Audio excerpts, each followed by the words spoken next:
It's such a delight to be with you again today, guys, in what has turned out to be a new live stream for me. Apologies, things have just gone wacky straight away at the start of my stream there. Let me correct my image.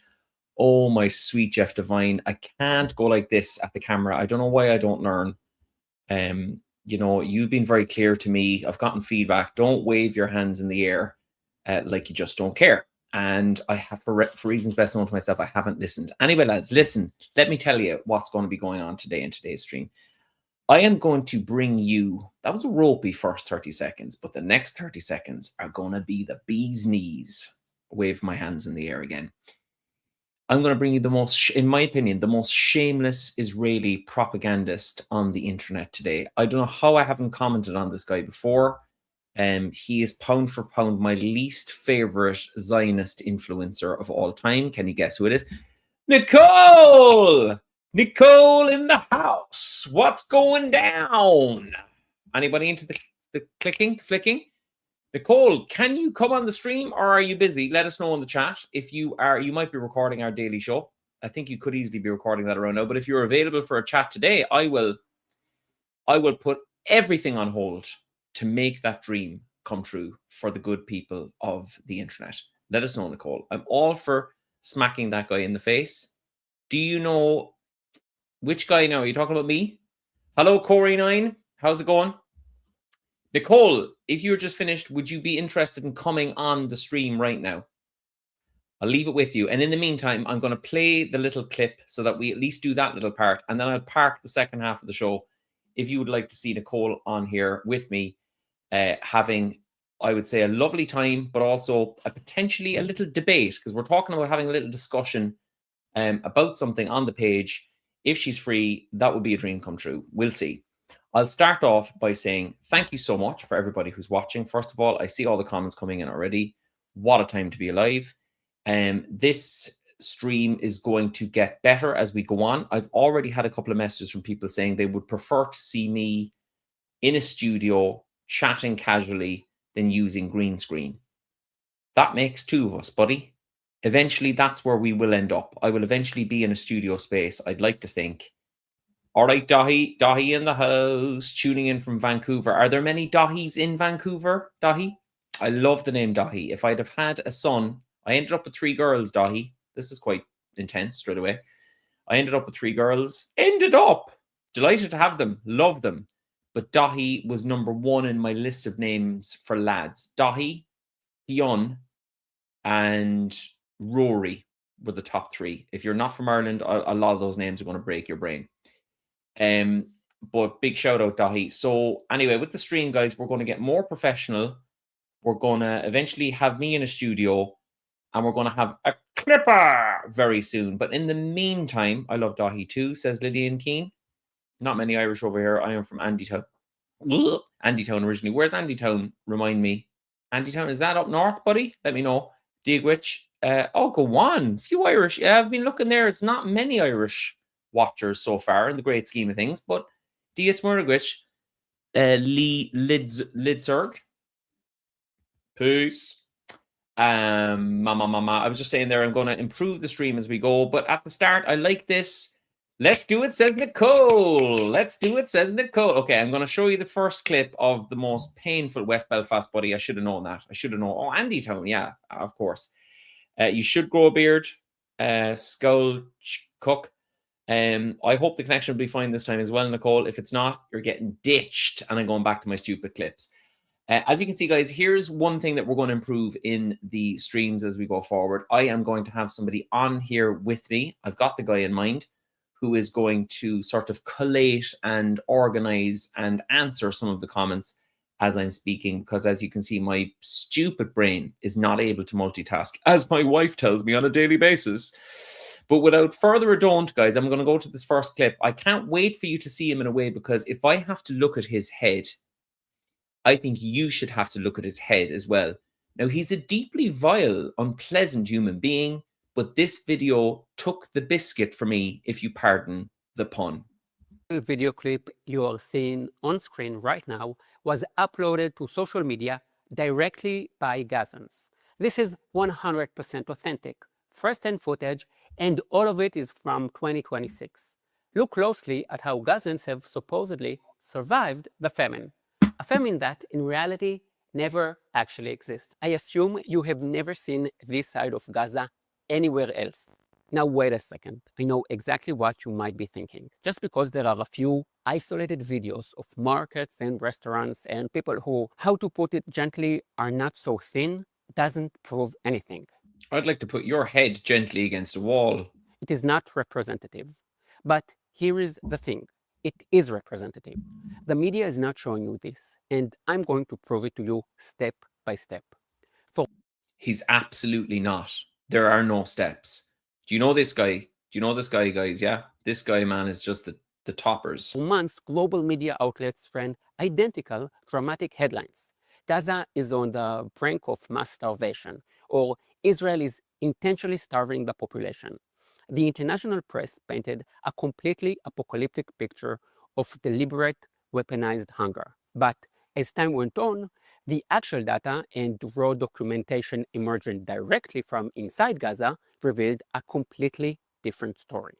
In fact, last year, at the absolute peak of this anti-Israel Nice comment. There's nothing sacred. Zio Hobbits, what next? Very funny. Very funny, propaganda Cal. campaign, I uploaded a video showing fully operational, bustling restaurants across Gaza. Across Gaza. So this is the first moment where I felt like I was either going to punch myself in the mouth or him.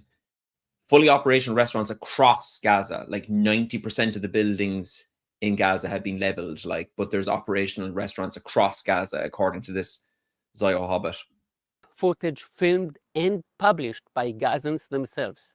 There was so much Nutella in their videos, yet mainstream media networks deliberately chose to turn a blind eye and ignore it entirely. But what about the images of starving children that flooded social media and appeared on the front pages of major newspapers around the world? Those images shocked millions of people.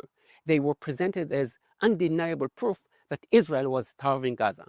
But there was one critical detail that was quietly left out. All of the most famous children featured in these viral images were not suffering from starvation caused by the war. They were suffering from serious medical conditions that exist.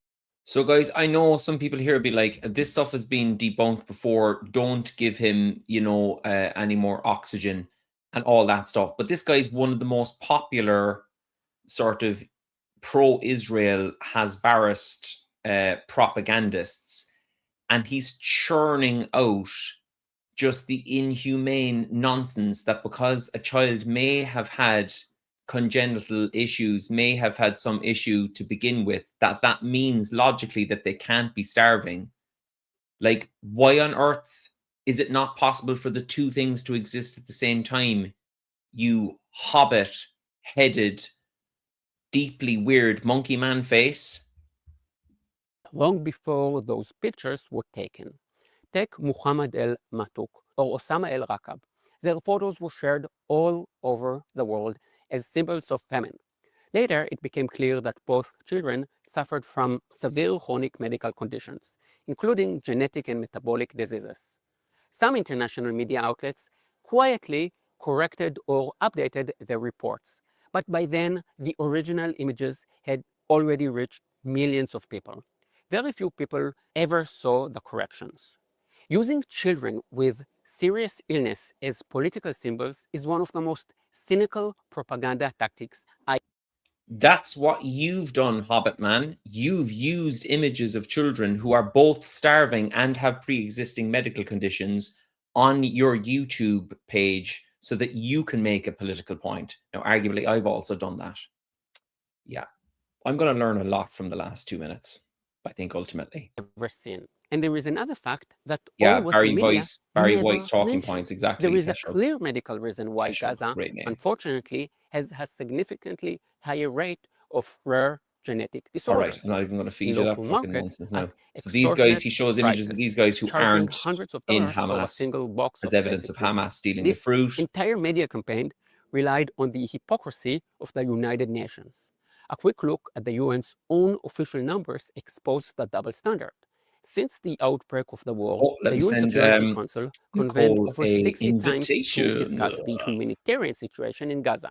Now, let's compare that to the rest of the world. In Sudan, where the single largest famine crisis on earth is currently unfolding, with over 24 million human beings facing acute starvation, the Security Council convened just 19 times. In Yemen, where 17 million people suffer from severe food insecurity, the Council met a total of 2 times. In Somalia, where nearly 2 million children under the age of 5 suffer from severe acute malnourished, there were only 2 meetings. Look, I know it's English isn't his first language. The way he says akut, I swear to God, like if I hear him say akut once more, I'm going to akut the man from behind. And that's violent, guys. That's not romantic. Yeah? I'm going to akut him real bad. Crikey. Political agenda. Many people assume the UN is a neutral, objective international body. It isn't.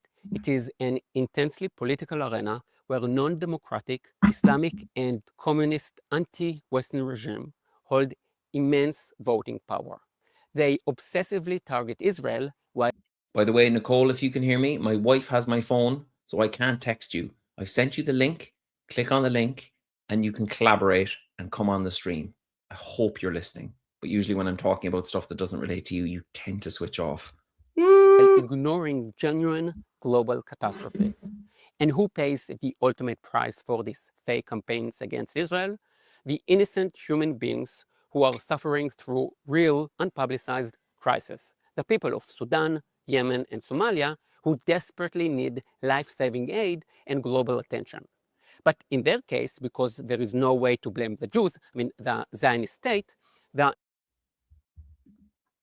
Oh, my sweet Jeff Divine. No way to blame the Jews. He's also got another video, which I think I'll spare you with today, but I'll play it for you tomorrow, where he sort of encapsulates every single thing that's gone wrong in humanity or has arguably gone wrong as being attributed in terms of the blame for that to the Jews. It's got nothing to do with the unspeakable crimes of Israel. It's all to do with the Jews. Now, guys, I may have to go outside for a second to get my phone. Would that be okay? How will you entertain yourselves though while I'm gone? Because I'm community just realizing now that simply maybe Nicole loses can't see my interest. messages, Not the UN, not the media, my not emails. the campus protesters, and certainly not the unholy Islamic Socialist Alliance. I have yet to see a single Hollywood celebrity post a single story raising awareness for the starving children of Sudan or Yemen. So, you deeply, deeply, deeply stupid man.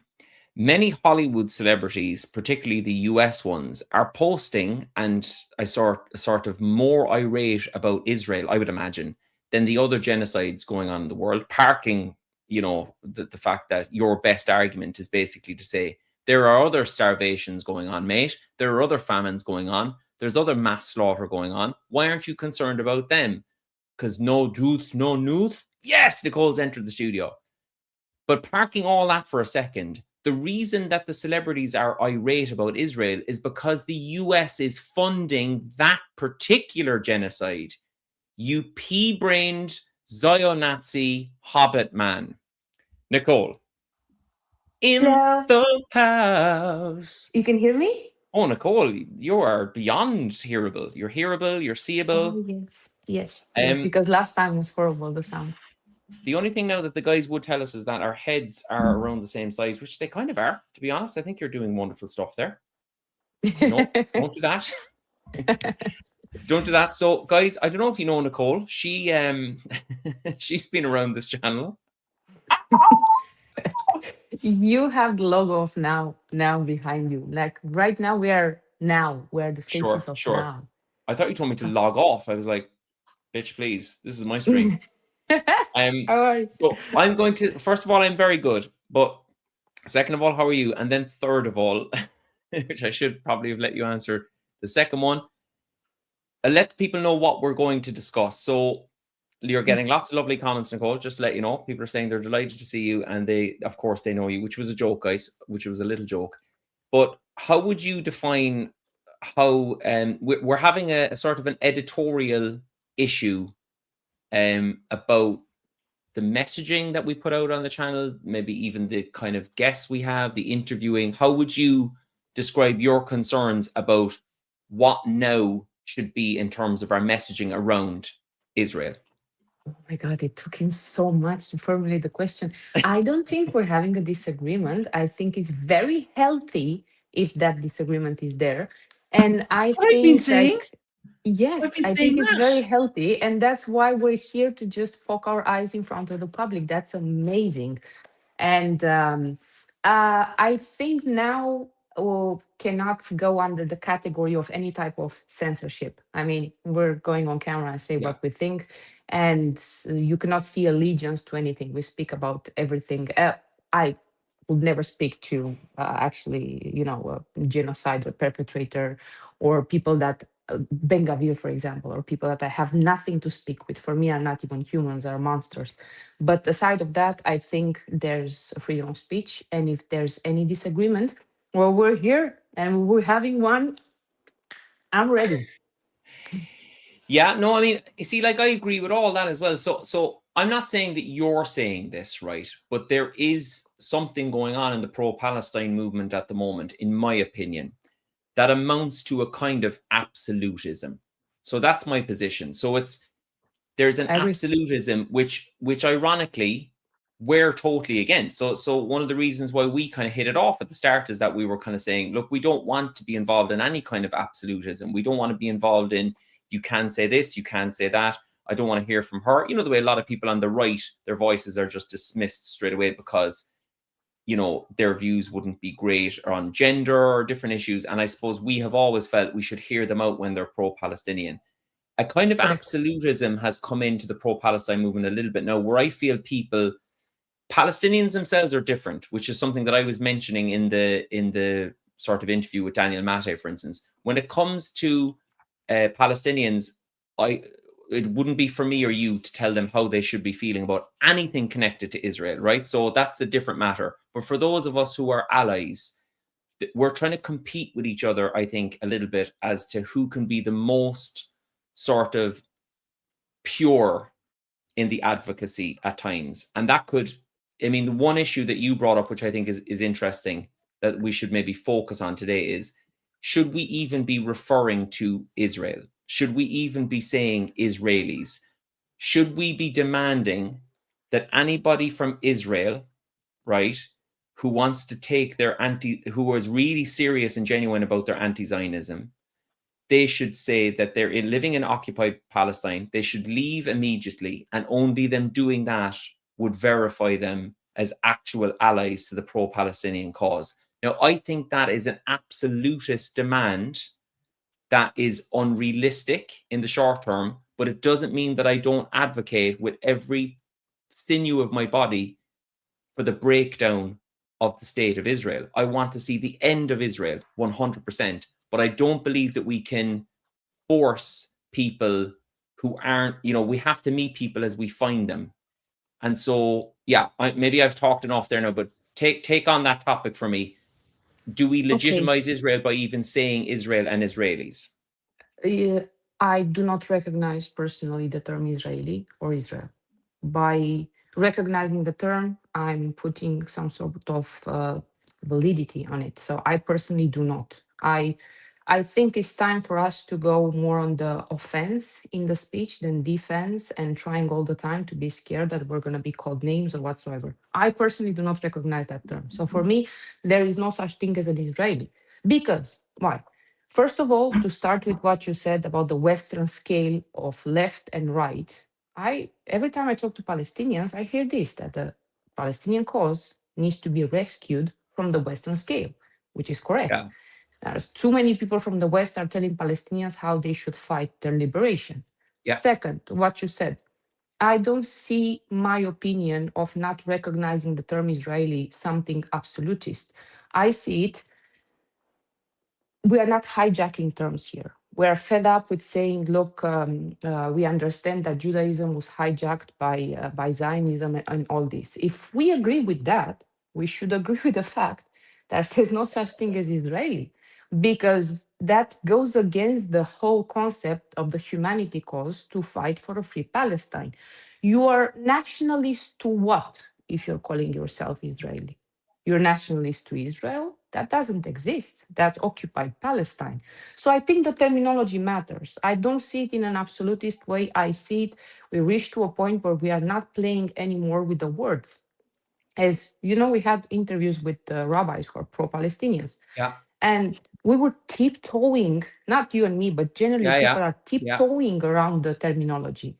When we're talking about Jewish supremacy or Pax Judaica or whatever, everybody's afraid to say that. But what does it say about me that I'm an amplifier? I'm not a person, I'm speaking Spanish right now. I said, o sea, I'm an amplifier of Palestinian voices. I do not have the right to Yeah. tell Palestinians how they should fight. But let's say you're right now, let's say the Ireland is still under British colonialism. What Would it you is? What like it to is? be, yeah, but would you like right now to, for the British who are colonizing Ireland to be called as, British from Britain when it's actually Irish land? Well, you see, you've in many ways you've wandered into the point I'm trying to make, which is that, as you know, I would never say Northern Ireland. For me, I Northern know. Ireland is not the term I would use. I would use the north of Ireland. But I then don't, Yes. though, I wouldn't censor somebody, or I wouldn't say I'm not talking to that guy over there because they say Northern Ireland. Do you know what I mean? So the absolutism I'm talking about is, do we not talk to people then, for instance, who don't But this has a share lot our of views? consequences. You saying North of Ireland or Northern Ireland does not have, as per today, I'm talking, Yeah, the of consequences of course, a I know. Yeah, of genocide. course. So we can understand absolutism and we can understand all those like free speech terms. I can understand that.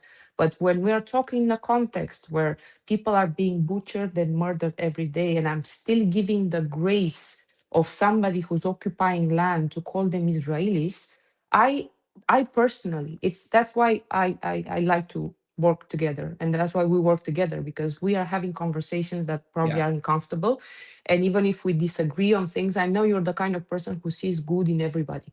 I know you. You have a very kind heart and you're trying to see the good in everyone. But I really do think that terminology matters. And I do think that when you say from the river to the sea, Palestine will be free, you are referring to freedom and to a land that is occupied by the occupier. Because when they are using the term Greater Israel from the Nile to the Euphrates, yeah, they don't have any problem in saying it, and for them it's fine, and they have a pass because they're not going to be called anti something. So I think um, years ago, maybe until we taught the people how to think and teach them that terminology matters, I'm personally into a point where I cannot make concessions on things that are actually killing people and are giving legitimacy to an occupier, no matter how much good I want to see in people. I mean, the only good that I can definitely see is in children, 100%. But let's not forget that almost 100% of the people in occupied Palestine, they are all soldiers. They are all rolling to fight their so-called enemy, which is not an enemy, the people that you're occupying. So I think us making concessions is the same thing that happened a few days ago when everybody was happy with what happened with Abdullah Said in Michigan. And yeah, look here, a Romanian and an Irish being so happy that somebody won because we are fighting the same evil. And then everybody was disappointed, myself included, that he made a concession to be proud that Kamala Genocide Harris was endorsing him. So actually accountability matters, and we reach to a point that we should not make concessions no matter how much that's gonna help or do a greater good in the future. I think we should call out those things and put the terminology on the table. If you ask me personally, I do not recognize the term Israeli. And let's say the question is like this: are there good Israelis? My answer is no, because I don't recognize the term. I cannot reckon. Are there good serial killers? No, they're not. That does mean that everybody who lives in occupied Palestine, they're having this behavior. I'm sure not. We saw people who are protesting against the government, but are they protesting against the occupation? No. You are sitting on a land that it's not yours. And if you really want to show me that you understood the struggle and you want to make a change, you will not call yourself national to a country such as Israel. No, you're from Poland, from Romania, from Iraq, from many countries that you are in occupied Palestine. The moment I will hear that terminology being used, I will give the benefit of the doubt. But my question to them is, this for me it's a bit of, and not referred to you, of course, people that are present are excluded in the conversation, but for me it's washing a little bit the you know what would the occupation literally, because for me, if you really realize that you staying in the land, it's actually feeding the occupation and the settlements. If you want to show the people that you are fighting the same struggle, you get out, you recognize the fact that your blood is from different places, and then I'm gonna believe you that it's just Zionism who hijacked Judaism. Yeah, like you to be fair, you make a series of very compelling points, and I agree with most of them. I think it's maybe a matter of reframing, right? Because when I say there are good Israelis, or sorry, you said there are good Israelis, I'm not actually saying that. I'm just saying that for the sake of my own soul, for the sake of humanity, and for the sake of understanding the crimes that they have committed, I think it's more useful to view them as human. I don't, I'm not saying they're good. Like, and this is a really good point that Daniel was making in the live stream. He was saying, you're not saying that they're good. You're saying that they are human. They're showing, I know that the statistics about the amount of them that support the wars there are like baffling. And I find it abhorrent and disgusting as anyone, but I'm not saying they're good guys. Let's bring them in from the cold and let's all have No, tea. I I'm just know saying that that they are 100%. human. You know, My they're issue is the terminology, because terminology matters at the level that we're in, because we are attacked by terminology. How many times you were called an anti-Semite, a rabid, whatever, the of terminology course, matters, and people lost their lives and their jobs and livelihoods due to terminology. So if terminology matters, for of me, course, like, how matters. can I find humanity? I'm not, again, we're seeing a lot of people who are protesting against the government. Yeah, people are protesting against the government in Iran, in Romania, in Spain, everywhere. That doesn't make you necessarily a good person. And if you look, maybe in terms and conditions, what type of good so-called Israeli you are, if by calling yourself Israeli, you are actually embedding the occupation, you're giving the right of the occupation to be in the land. Because if you want to be a good person, not Israeli, because I don't care from where you're from, get the F out. Get out, like many did. Many, we know many people who are, they call themselves reformed Israelis, and they don't live in the land. They don't. They call it occupied Palestine, and it should be, and they do not make a concession on the terminology. So But this is the issue for yeah, me. no, this is I think this is very interesting. So for instance, the US is 250 years old, right? There's no one seriously advocating for the settlers of the US to leave the US and cede the land back to the indigenous people that they slaughtered and ethnically cleansed. Now, whether that's right or wrong, it's not a serious argument in the US right now. At what point do settlers in Israel get the benefit of the doubt from your perspective, that you'd say, well, look, it's a reality that they are there now? Like, if you're second, third generation Israeli, do you feel like everyone there post 1948 should go? And I'm not saying I Uh, disagree with you, but I think we should go to the logical conclusion of our positions. Should everyone go post 48? I think second, third generation, fourth, fifth. I don't care if you're calling yourself immigrant, expat, whatever you want, in occupied Palestine. And because the terminology matters, because that it's again being hijacked and weaponized against everybody in the movement. The moment Palestine is free, must be free with all the capital letters. Okay, so third generation, you're not living in Israel. I'm sorry. Since 8 decades now, you're creating a genocide and ethnically cleansing the people. And the current moment right now is still happening. So we cannot give the benefit of the doubt that maybe in the future, the fifth generation, they will be fine. No, there are still settlers from Brooklyn arriving in the West Bank. So for me, call it as it is and put the name of the land as it is. And if you cannot do that, and if you're willing to sit and negotiate, because you're not even negotiating, Right now, the Zionists are not negotiating with the Palestinians. No, they're not. They're using brutal force and a genocide. That will never be a negotiation. And the worst thing that the Palestinian Authority did is to sit down at the table and talk with them. So the moment this will be called Palestine, then you can say, yeah, you're settlers from all over the world. Okay, your religion, you're Jewish or whatever you want to call it, ethnicity, religion, I don't care. Everybody can do whatever they want to believe, but Palestine is free, and I'm not having apartheid. So I'm taking the example here, not of South Africa, that everybody gives the example of South Africa. I'm giving the example of Algeria, okay? Because we know the Beatles, in the time of the Beatles, for people to understand, the French, they were still killing Algerians. Like even in Paris, they were killing Algerians and throwing them into the Seine. And the Algeria case of liberation through resistance and armed resistance, that's the right that right now everybody says, yeah. That they resisted and they kicked out the occupier. Okay. Do we have to wait another 100 years for the people to say right now that Palestine is occupied? So until Palestine will be free, I have to give the benefit of the doubt of the people who are occupying my land. That's why I cannot recognize the terminology. I don't have a problem in talking about the psychology of the person, that probably it's a person who is second, third generation, whatever, has nothing to do. But if I allow myself to use a terminology that is hijacking the truth, I think there is where is the issue. And that for me is not freedom of speech. Because again, I cannot give the benefit of the doubt to see how many serial killers are good in the world. None. None. And I don't think we should negotiate. In resistance, you cannot negotiate. And we're both resistance, and I think we should resist as well in the terminology.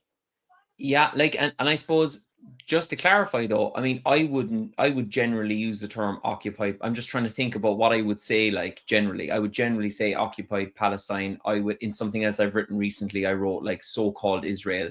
But I suppose what I'm talking about is the absolutism is when you don't accept other people where they are in their sort of anti-Zionist journey. And I'm going to put my neck out here, and it may be an unpopular thing to say, but I think when we haven't grown up in a propagandized country, I wouldn't dismiss somebody who may be like completely having a revolution of thought in Israel, who is becoming an anti-Zionist, but they haven't quite got to the step yet where they're going to say, okay, and to be a proper anti-Zionist, I need to leave. My mom needs to leave. My grandmother needs to leave. We all need to go right now. Like, that's a big fucking ask for a Romanian, Spanish, and an Irish person to ask them. And I just feel like I'm a fucking, hopefully you know my heart at this point.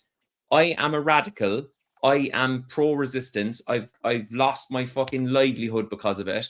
I'd never apologize for it. But a lot of the radicals that I admire, like people like Nelson Mandela, you meet people where you find them as well. I think if you go in too absolutist too early, you run the risk of alienating people in the middle who you can win over to your side. So are you saying that you don't want to give the time of day to any Israeli occupier, settler, talking head, any media person who isn't willing to leave the land right now or advocate for leaving the land right now?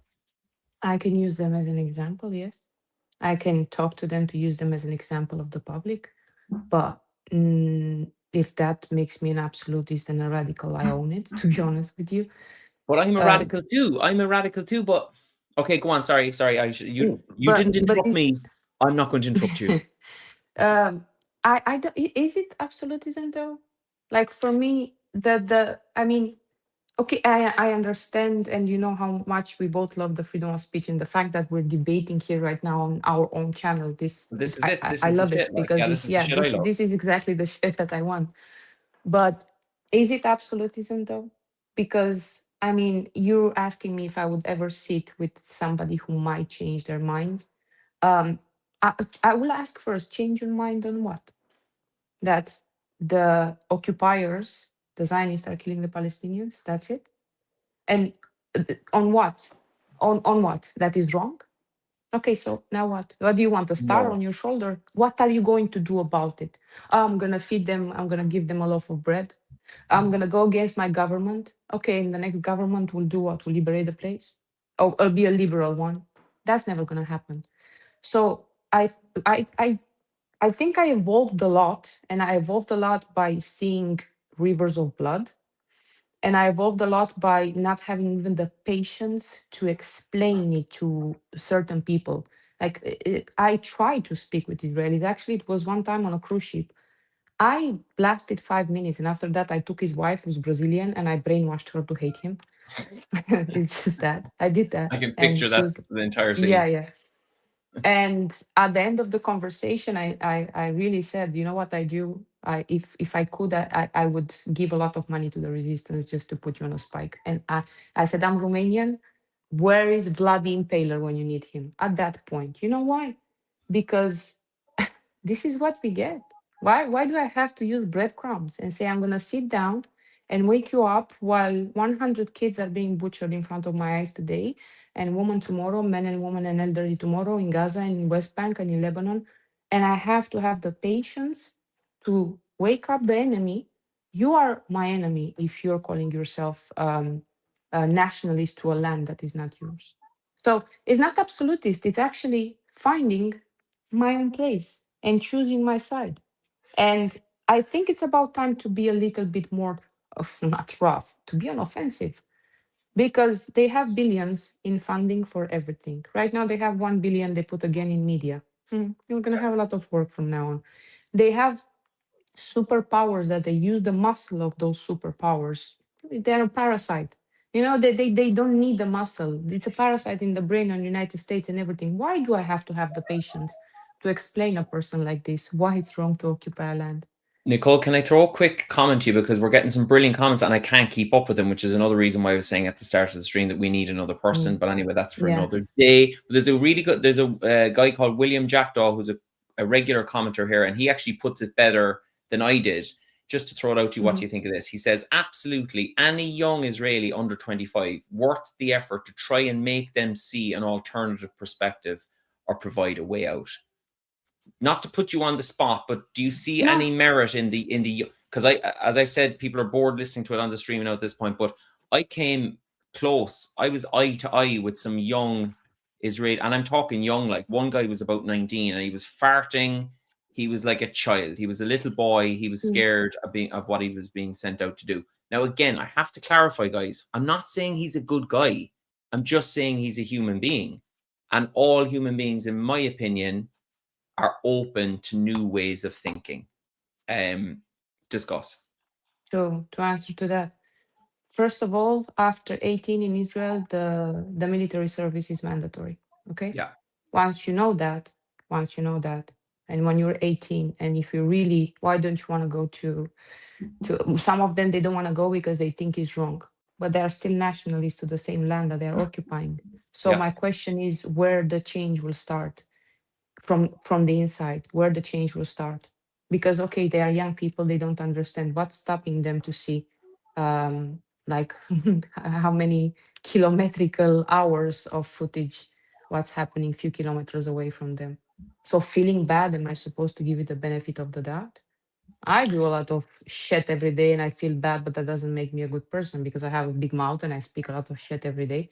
I think it's But about me, everything. but me and William are not asking you to feel bad for this fictional 25-year-old. We don't want you to feel bad, but like, is there room for him changing? Like, is there room Of for course, him? there's room.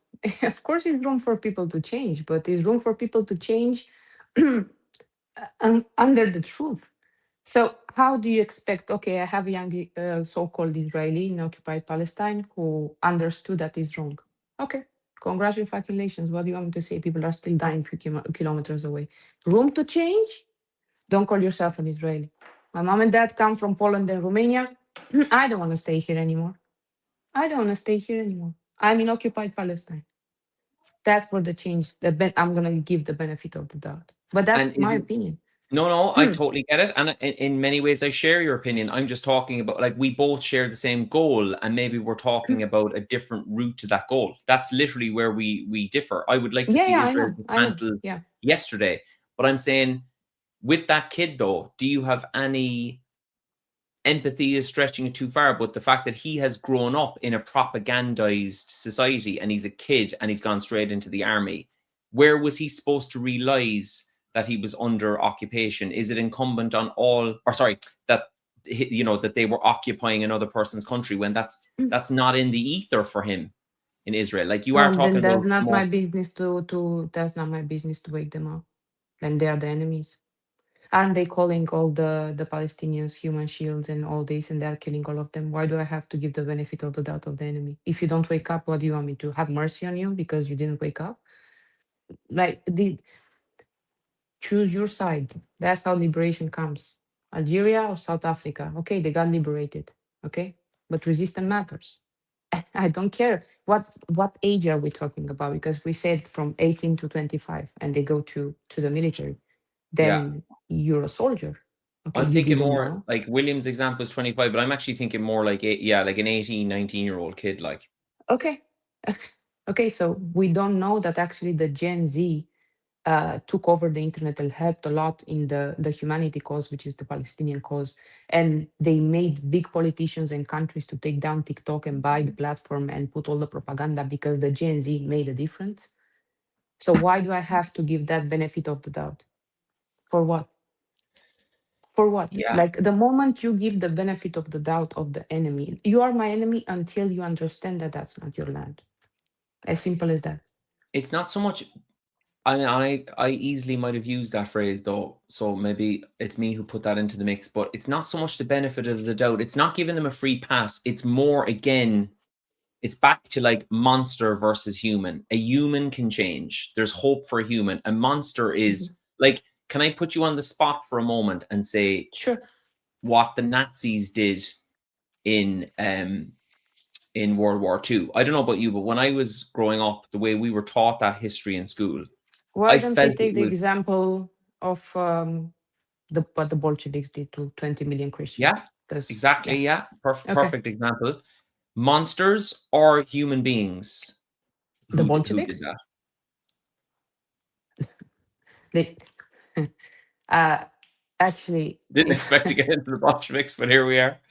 yeah, yeah. You know, I want to talk about this because everybody seems to have collective amnesia, and everything is like that propaganda that we learned. Only talk about what's happening to in the Holocaust, but nobody wants to talk about the Armenian genocide. Nobody wants to talk about the Bolshevik genocide. Of And course, let's yeah. remember that Africa, Asia. 474 of the Bolsheviks they were Zionist Jews. Okay, so whoever ethnic cleanse and murders people and they have that as an ideology, okay, and that ideology is rooted into a land, in this case is rooted into an occupied land such as occupied Palestine, yes, I think they're monsters. And we need to understand that the monsters are not anymore just something that lurks into the shadows and under the bed. No, it's Israel murdering children in front of our eyes.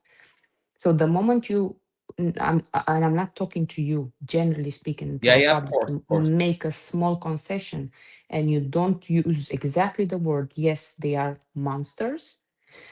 Let's give another example. Right now, let's say somebody cheats on their partner. Okay, what is the forgiveness when the person recognizes that they cheated or when they do the things right? So it doesn't help me with anything that they are recognizing that young Israelis recognize that there is a problem and their so-called country is creating a genocide. It doesn't help me with whatever. I would much rather spend that time exposing what's happening, and because nobody's asking that the Palestinians, okay, they are all seeing the Palestinians, okay, as not even humans, that they call themselves they call well, the Palestinians animals. Why would I spend my time in humanizing the enemy, even if it's a good debate, even if this is my opinion? Like, for me, it's a Israeli and Israel. I don't recognize those terms. Aren't Sorry, we continue. doing sort of the bidding of the enemy then, as you put it? Aren't we Mm, dehumanizing them in the way that they're dehumanizing Palestinians if we say that they're all monsters? Because personally, yeah. I don't know what to do with the term monster. I don't know how would you I don't know how to deal with a monster. Then it's become a different thing. It's like a metaphysical abstraction. Like what does a monster, How do you deal with a monster? Well, if they don't want to be dehumanized, they should start acting like humans. Okay. And we are talking right now, not in a, like, let's say there was no genocide, but it's been happening for 8 decades. Okay. And there was just like, let's give you an example, two countries that they don't get along. Let's say right now, Britain and Ireland. Okay. There's beef, right? There's still beef. There's a lot. Oh yeah, But there's not a killing happening right now. yeah, yeah. Of Okay. course, yeah. You can sit down, and you can sit down, of course, with people, and all that beef weight like washed down a lot, and you know that. But in the current situation of the Palestinians, if the so-called Israelis, they don't want to be seen as monsters, they should start acting like humans. And I doubt that we're talking only about the young ones, because the young ones, they have access to internet, they have access to everything to see. Okay, and we know that majority of the population, they agree with the genocide.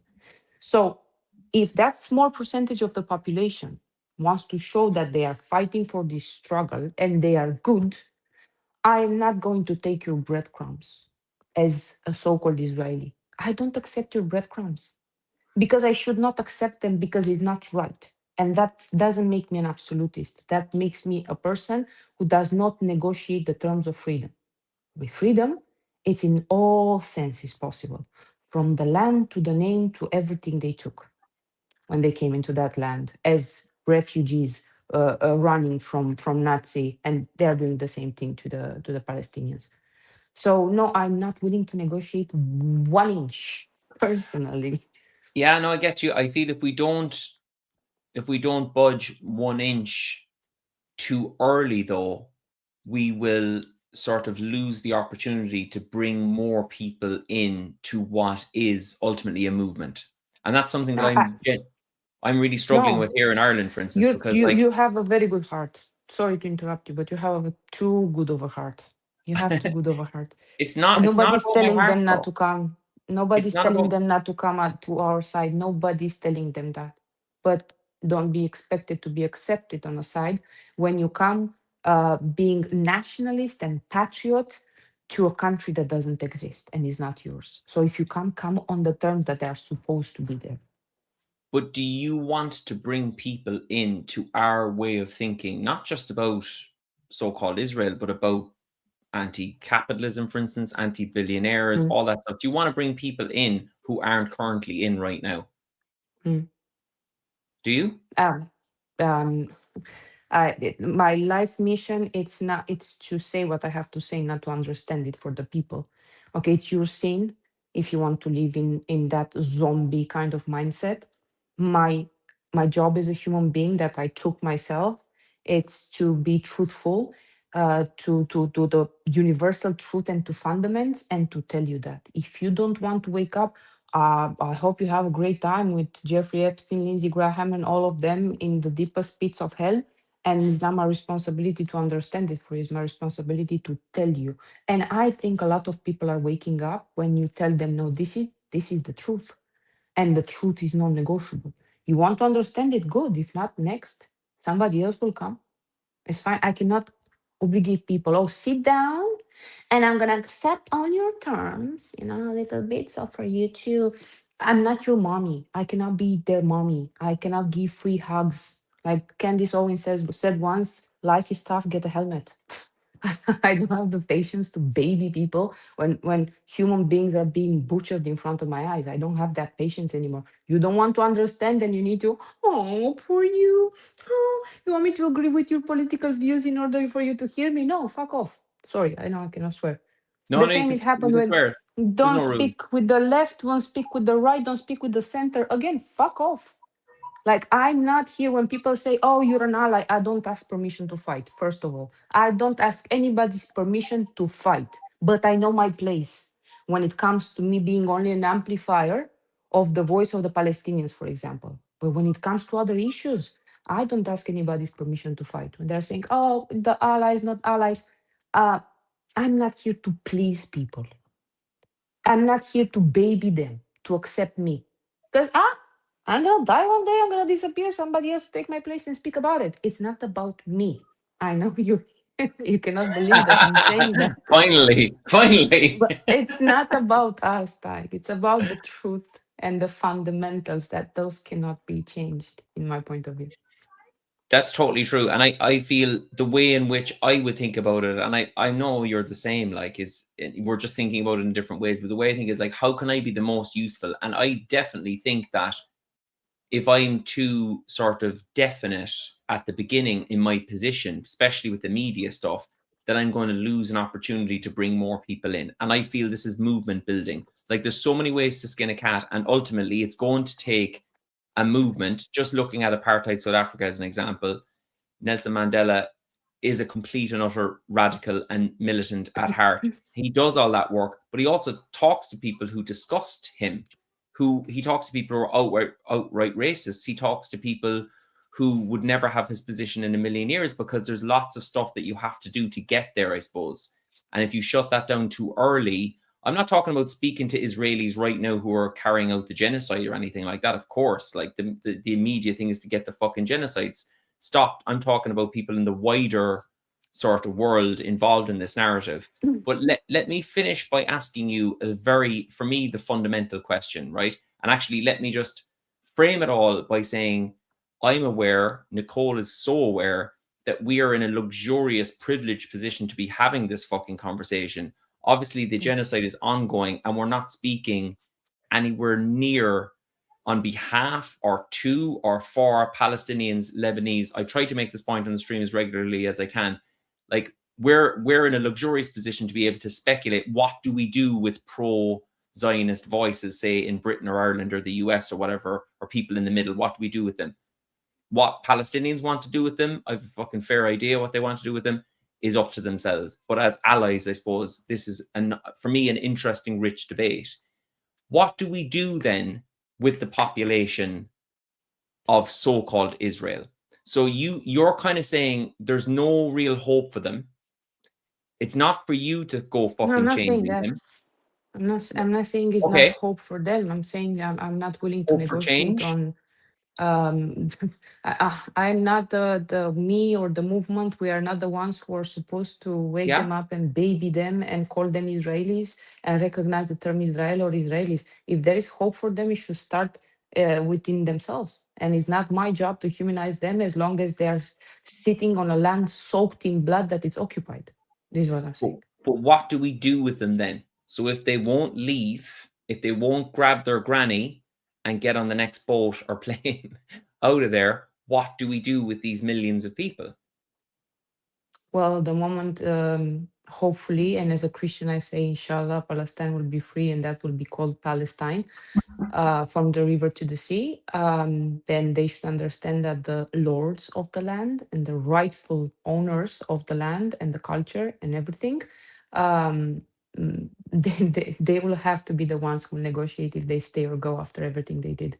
So, of course, this in no way, shape, or form I'm advocating for killings or whatever. When it comes to soldier, well, you're going to be a soldier. I'm sorry, you're a target, and Of it course, is of what it course. is. That's why you made yourself a soldier.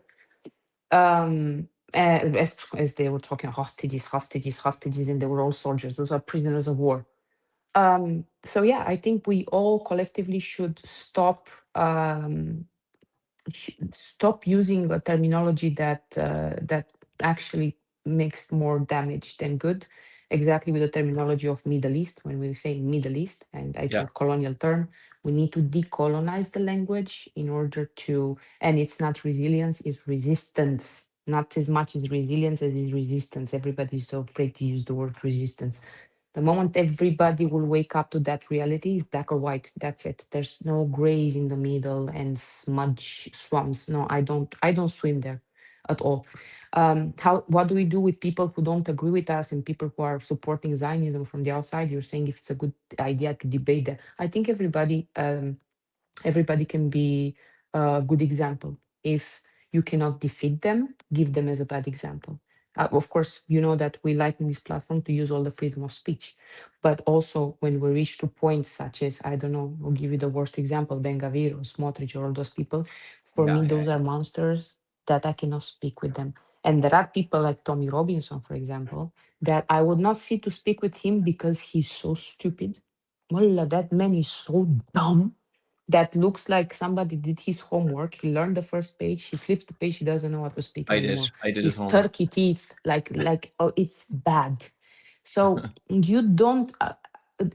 Of course, you have to analyze if it's good to platform certain people in order to educate the public and to get out a little bit of this rage baiting. Okay, and I'm happy with what we're doing. Satire, it's amazing and creates a lot of waves, of course, and creates uncomfortable conversations. But I think 2026, at least from now on, terminology and the truth of black and white, it's important. It must be very important. I'm so sick and tired of being scared of being called names just because I'm having the freedom to say what I'm saying on the internet. Yeah. But they don't have any consequences when they are saying kill everybody and put crocodiles in a prison. No, I think I lost my patience to even think about it. No. Okay, that was, I have to say, no, I really enjoyed that. And I thought that was fruitful. And actually, I understand where you're coming from a lot more as well now that you've kind of articulated your points. And I do feel like we kind of slightly disagree in some things, but ultimately it's kind of just reframing because we both, I think, have the same goal. And it's just thinking what's the most useful route to getting to that goal. Like, and absolutely there are limits, of course. Like, I mean, I'm not going to talk to a rabid Zionist. But like Ben Gavir's, it's almost like the idea of Or speaking to somebody Shmuley, like that. Yeah. Well, I rather mean, Shmuley, yes. these people kind of, for me, kind of are monsters in a way, which probably refutes my position that human beings aren't generally monsters. But yeah, there's a big difference between Ben Gavir, I suppose, and the 19-year-old student who strip searched me in the Mediterranean, who was shitting, No, literally give it time. shitting himself. Give So it time. Ben Gavir was there as well. Give it time. yeah, There is a yeah. choice. God gave us a very big gift. How you use it, it's your responsibility. So Yeah. yeah. Okay. That was lovely. I'm now going to kick you Yeah. out. Oh, we got some Okay. money. Yes, we got some Nice money. talking to you. And guys, thank you so much for the support. I don't know if everybody knows, just me and Tide and a small team behind. And we are not perfect, but we're trying so much to wake up as many zombies as possible. Whoever it's in the chat, you're all troublemakers. I love you all. Are Israelis included in zombies? That's all I'm saying. No, no.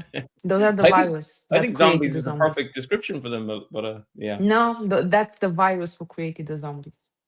The zombies are Okay. other people. Okay. Peace, sister. Okay. Bye Bye. bye, people. Talk to you Ciao. soon.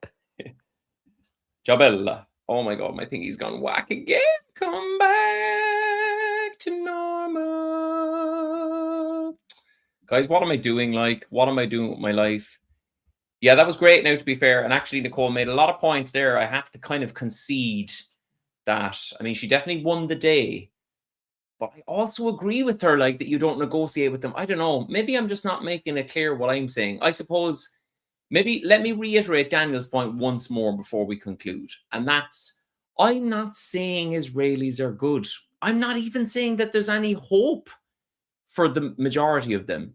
I'm just saying that they are human. And I need to believe they're human. It's very hard for me to kind of accept or conclude that they're monsters and that's the end of the story. Something I was trying to touch on with Nicole was the idea of the Nazis. We were brought up in school to believe that the Nazis were, like, weirdly in Germany for those 4 or 5 years, just this monstrous, evil bunch of people sort of sprung up out of nowhere, like slaughtered a load of Jewish people, and then Germany kind of went back to normal post World War II.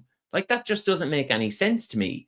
And so I think there's nothing very useful to me anyway in thinking of this country, this bunch of people, just as being monsters. Are they sick? Yes. Are they mentally unwell? Yes. Is there a mass psychosis going on? Big time. Are they the most propagandized people on earth? Yes. Is racism and hatred of Arabs baked into their curriculum, as Ilan Pape has been pointing out for years? Yes, yes, yes. But I still don't believe they're monsters.